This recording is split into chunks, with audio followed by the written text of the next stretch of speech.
A paz do Senhor, amados, um bom dia a todos. Eu espero que esteja tudo bem com você e com a sua casa. Hoje é o dia 225 da nossa leitura anual. Fique conosco.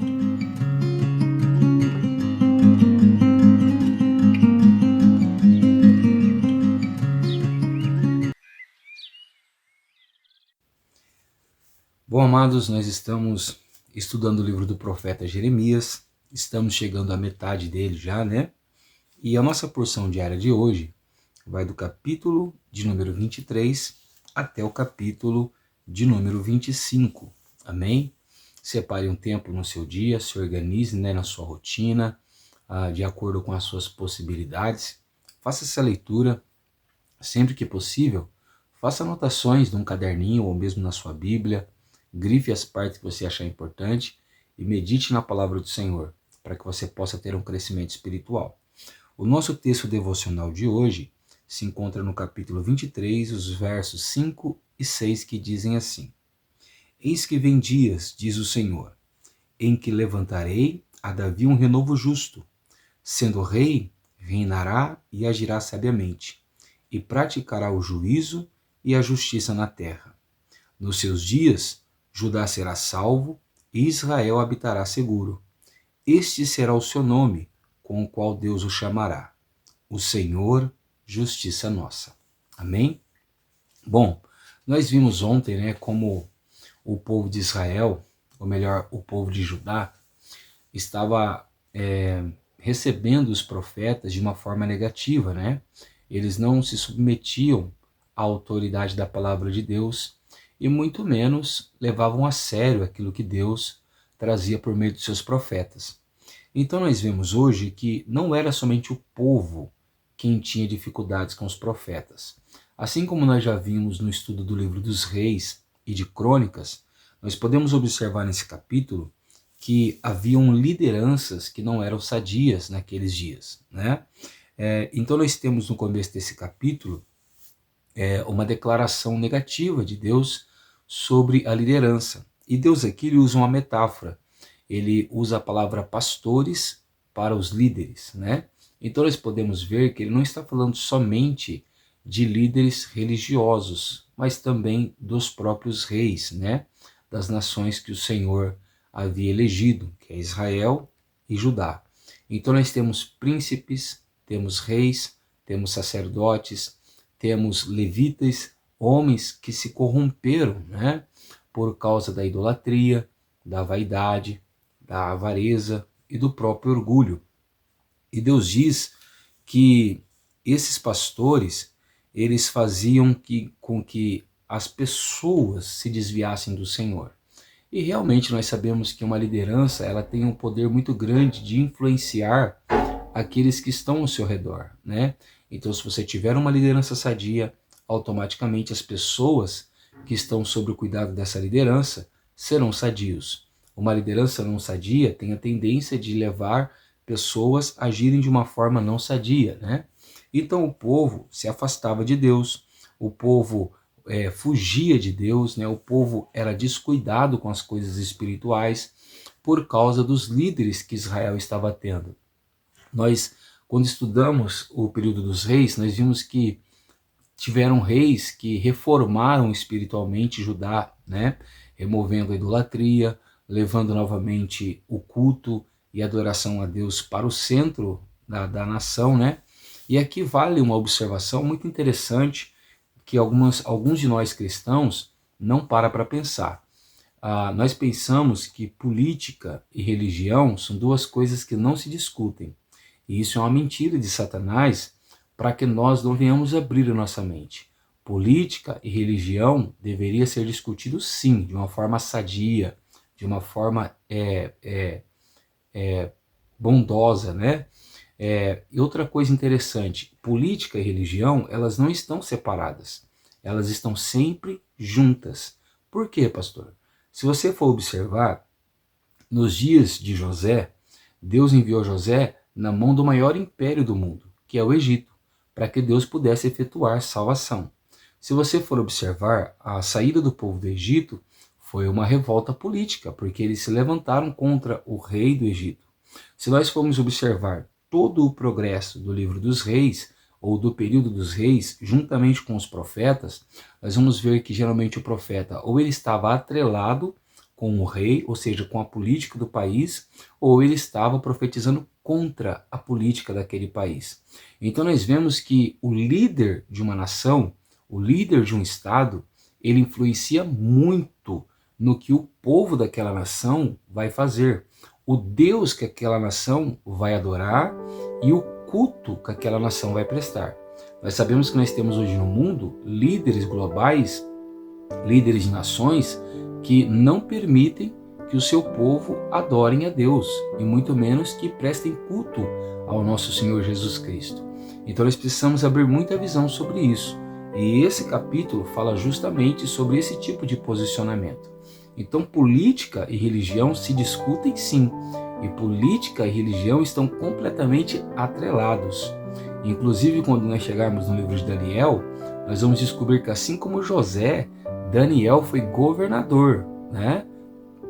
Vamos abrir a nossa mente para esses detalhes, amém, amados? Bom, mas mesmo com líderes maus, com líderes perversos, Deus promete que iria enviar um líder justo, um pastor justo. E quem é esse pastor que está sendo mencionado nos versos 5 e 6, a qual o profeta Jeremias chamou de renovo justo? Eu não sei se você se lembra, quando nós começamos a estudar os profetas, nós falamos que todos os profetas falaram de Jesus. E esse renovo justo, né? Lembra que a palavra renovo aqui está se remetendo a um broto, né, que está nascendo de uma árvore que muitas das vezes está prejudicada. Então esse novo broto que vai nascer é a pessoa de Jesus, né? Você pode observar que ele não vai ser como esses reis e como esses líderes espirituais. Ele vai agir com justiça e com verdade, né? Outra coisa interessante, nos dias de Jesus, Judá e Israel será salvo das suas maldades. E isso se dá claro quando Jesus vai para a cruz e morre pelo pecado do seu povo. Mas haverá um dia em que ele virá e reinará sobre Israel e reinará sobre todo o mundo, né? Esse é o famoso reino de Cristo que nós tanto falamos. E nesse tempo, tanto Judá quanto Israel habitará completamente em salvação.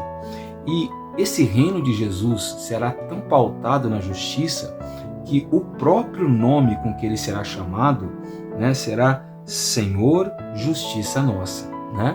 Então haverá um tempo, e é por esse tempo que nós esperamos, em que Cristo irá reinar sobre todas as nações e ele governará em verdade. Então Deus agora vai aproveitar essa oportunidade, já que ele está atacando a liderança de Israel e de Judá e também a liderança espiritual, e vai dizer que muitos estão profetizando profecias do seu coração, palavras que não são de Deus, palavras que são da sua própria boca, e Deus não é com essas pessoas. Então Deus diz que porventura eu não sou Deus de perto e também Deus de longe. Então Deus está dizendo que ainda que este povo vá para longe, ou ainda que ele esteja distante, Deus continua estando lá, né? O nosso Deus não tem problemas com distâncias ou com geografias, amém? Bom, no capítulo 24, nós vemos então que Deus faz uma seleção, assim como Jesus também em muitos dos seus sermões faz seleção, né? Ele separa aquele que é salvo daquele que não é salvo. E aqui Deus mostra para Jeremias, numa visão, 2 cestos de figos, né? Um cesto de figo, ele foi colhido no tempo certo, né? E esses figos são bons, são figos comestíveis, figos saborosos. E um outro cesto tem figos ruins, figos de má qualidade. E Deus diz para Jeremias: os figos bons são aqueles que serão levados cativos. São os povos, as pessoas de Judá, que vão aceitar o cativeiro babilônico. Olha que coisa interessante. Deus está dizendo que o cativeiro babilônico, como nós já temos falado constantemente aqui, era um projeto de Deus, era um plano de Deus para castigar o povo rebelde de Judá, não todos de Judá. Então Deus, pode ler o capítulo com atenção que você vai ver. Tanto que aqueles que foram levados cativos, Deus diz que lá eles iriam prosperar, né?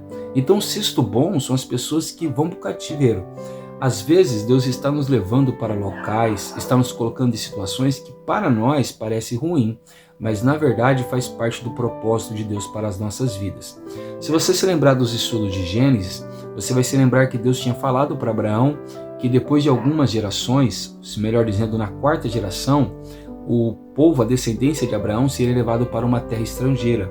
Lá eles sofreriam, mas depois Deus os tiraria de lá. E realmente, passou Abraão, Isaac e Jacó.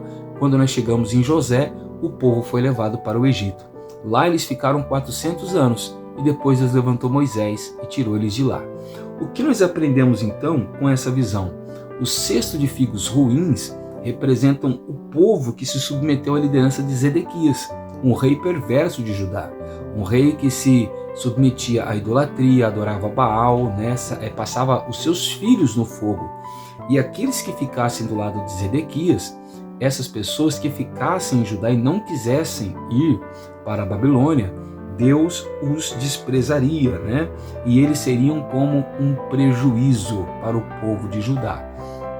Então, às vezes, Deus quer nos levar para algum local, quer nos colocar em uma situação que nós não aceitamos no momento, mas vale a pena orar, meditar, analisar, porque aquilo pode estar sendo a providência e o livramento de Deus para nós.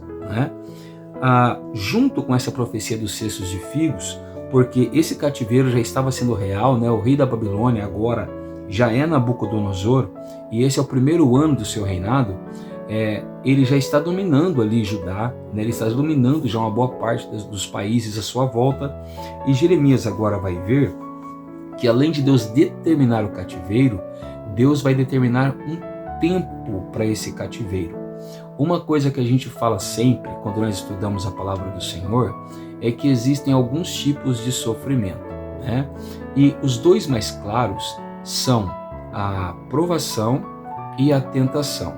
O que é a provação? A provação é um tempo de sofrimento, de dificuldade que Deus levanta sobre o cristão, porém é Deus quem levanta esse sofrimento.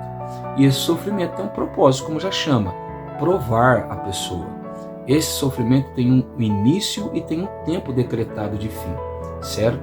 Então o cativeiro babilônico, embora fosse um sofrimento duro para o povo de Judá, ele era uma provação de Deus, porque ali Deus iria fazer com que aquele povo crescesse, Em contrapartida, existe um outro tipo de sofrimento que não é provação, e sim uma tentação, que era o que o rei Zedequias estava procurando em não obedecer às palavras de Jeremias. Lembra que durante todo o livro nós estamos vendo Jeremias sendo perseguido e caluniado pelo povo de Judá, Então, olha o que diz a palavra do Senhor no capítulo 25 e no verso de número 11, que diz assim: "E toda esta terra virá a ser um deserto e um espanto, e essas nações servirão ao rei da Babilônia por 70 anos. Então Deus decretou 70 anos de cativeiro. Enquanto não passasse esses 70 anos, assim como Deus tinha falado para Abraão também, que enquanto não se passasse os 400 anos, Deus não iria reverter o quadro de Israel. Aqui não é diferente, Agora, olha que coisa interessante. Acabados os 70 anos, olha o que diz o verso 12. "Será, porém, que quando se cumprirem os 70 anos, visitarei o rei da Babilônia, e esta nação, diz o Senhor, castigando a sua iniquidade e da terra dos caldeus, farei deles um deserto perpétuo." Então Deus está dizendo, eu estou usando a Babilônia para levar vocês daqui. Vocês serão cativos, pagarão pelos pecados de vocês durante os 70 anos. Passados os 70 anos, eu vou castigar os caldeus por terem levado vocês, E se nós lembrarmos o livro do profeta Isaías, Isaías já tinha profetizado isso, Que um outro reino se levantaria e depois castigaria a Babilônia por estar levando Israel cativa, Então Deus, ele tem seus propósitos, ele tem os seus planos, e os planos de Deus são sempre muito perfeitos. Nós falamos que esse tempo do juízo, tanto da Babilônia, apresentam dois períodos de tempos. Aquele em que eles estavam vivendo, onde Deus iria castigar a Babilônia naquela época, como aconteceu, e da Babilônia acabou não sobrando nada, senão apenas montes de pedra, mas também apresentava um juízo futuro para aquela Babilônia que está lá no Apocalipse. E olha o que diz o verso de número 15 do capítulo 25. Porque assim me disse o Senhor Deus de Israel: toma da minha mão este copo do vinho do furor e darás a beber a todas as nações as quais eu te enviarei. E se você for continuar lendo, você vai ver que tem uma lista extensa de nações que beberão o vinho do furor da ira de Deus. Aqui está furor e algumas traduções está ira. Nós temos falado muito também que o grande dia do Senhor, que é o dia em que Deus irá salvar o seu povo, ele tem em contrapartida um castigo para os ímpios, né? E esse dia é chamado de o grande dia do Senhor. E em algumas profecias, o dia da ira do Senhor, ou o dia da vingança do nosso Deus, né? Então, o mesmo Deus que manda a Babilônia para penalizar o seu povo, vai programar um dia em que essa Babilônia será também castigada por Deus. Da mesma forma, existe uma Babilônia espiritual que no tempo da grande tribulação vai perseguir o povo de Deus, vai castigar o povo de Deus, mas Deus também vai preparar um dia para castigar e penalizar a Babilônia espiritual. Amém? Que nós venhamos ter o nosso coração centrado, que nós venhamos obedecer a Deus, mesmo quando Ele nos mandar para o cativeiro, mesmo quando Ele nos mandar para os períodos de sofrimento. Eu queria muito que você guardasse o que está escrito nesse capítulo 25, porque isso daqui vai ser visto por outro profeta lá na Babilônia. E esse profeta vai ler esse texto, ele vai acalmar o seu coração e vai confiar no Senhor. Amém? Que nós venhamos fazer como esse profeta chamado Daniel, que leu a palavra do Senhor, creu na palavra escrita e descansou o seu coração em Deus. Amém? Que nós vamos ser como Jeremias, obediente, e que nós vamos ser como a parte do cesto de figos que obedeceu o tempo do Senhor. Amém? Eu sou o pastor Tiago, da Igreja Pentecostal Poder da Palavra, e eu quero orar juntamente com você nessa manhã.